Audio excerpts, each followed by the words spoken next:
So you clicked here either because you believe Mr. Pochettino should stay, or you're looking for a reason to believe that he should stay. Anyways, Pochettino cannot be fired because first and foremost, he needs time. As silly as it sounds, Pochettino was given an expensive and inexperienced team that was plundered of their core players and expected instant results against an ever-improving Premier League that figures teams out pretty quickly. A coach can only do as much as he can with implementing a system and mindset. However, bringing individuals together is not a simple task, and to his credit, Chelsea almost won the Carabao Cup, but that's another discussion. Pochettino has also been instrumental in advancing the youth, as seen with what he's done with Gallagher and Malo Gusto. Even though the board is hell-bent on selling Gallagher for a profit, the young man has shown how he would be vital for Chelsea. With the case of Malo Gusto, the player has shown with the chances he has received, as Reece James undergoes a nagging injury. Pochettino has also given players like Alfie Gilchrist opportunities to play in defense, and we have seen Casadei utilized against a team like Man City. There is also a reason why Pochettino has been utilizing these young players. The story of injuries at Chelsea this season has been ridiculous to try and manage as a coach. It has definitely hindered a cohesion and a defined first 11. Look at Nkunku, who has not even played much due to an injury that happened to him before the start of the season. And then the many nagging injuries like his hip injury that continues to plague him. Then there's Romeo Lavia, who followed the same fate as Nkunku, but his is worse as he's only played half a game this season, if even up to half. Other players like Kani Chukwuemeka got injured, came back and got injured again.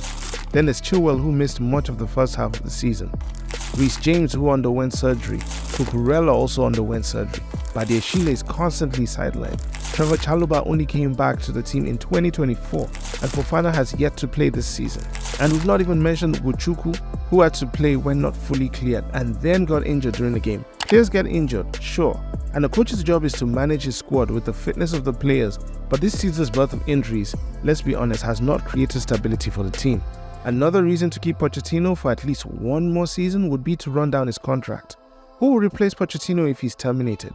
Mourinho would not see eye to eye with the owners. Xabi Alonso right now will be in high demand and he will never move anywhere near Chelsea because of his history with Liverpool. De Zerbi is not an elite coach and in reality has an unstable CV as of yet. Ruben Amorim does not have Premier League experience with the team lacking in time.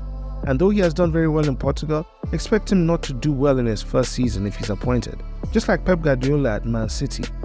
Even if one of the candidates would be selected, Pochettino will be owed £15 million, affecting the Premier League's profit and sustainability rules. Chelsea would also have to trigger and pay out the release clauses of these active coaches, which basically start at £20 million.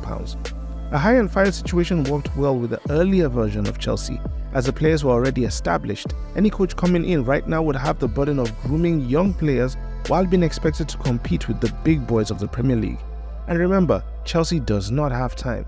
Historically, Chelsea sporting managers have never really supported our coaches. Even during the Abramovich era, Granovskaya would sign players that Ancelotti or Tuchel did not desire.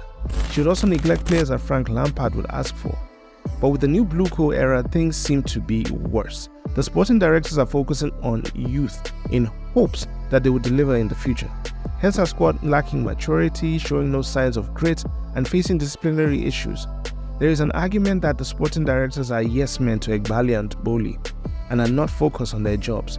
With this new strategy that has failed, Chelsea are now in a scenario in which it's speculated that Osimhen would like to come to Chelsea, but Chelsea has financially handicapped itself. As there is poor leadership from the top, it turns Pochettino into the man to blame, even though the new club strategy is not meant to work. Some performances have been good in the season. During the tough run of games, Chelsea did well against the big clubs, but famously struggled against the lower block teams. Chelsea thrashed Spurs in a game in which the Chelsea supporters were still disappointed with the performance, and we were even able to reach the Carabao Cup final but lost in poor fashion. These performances continue to lay over each other, and only familiar faces can solve repetitious problems. Removing Pochettino will not solve the problem. Are there any other reasons you see to keep Pochettino as the main man to lead Chelsea forward?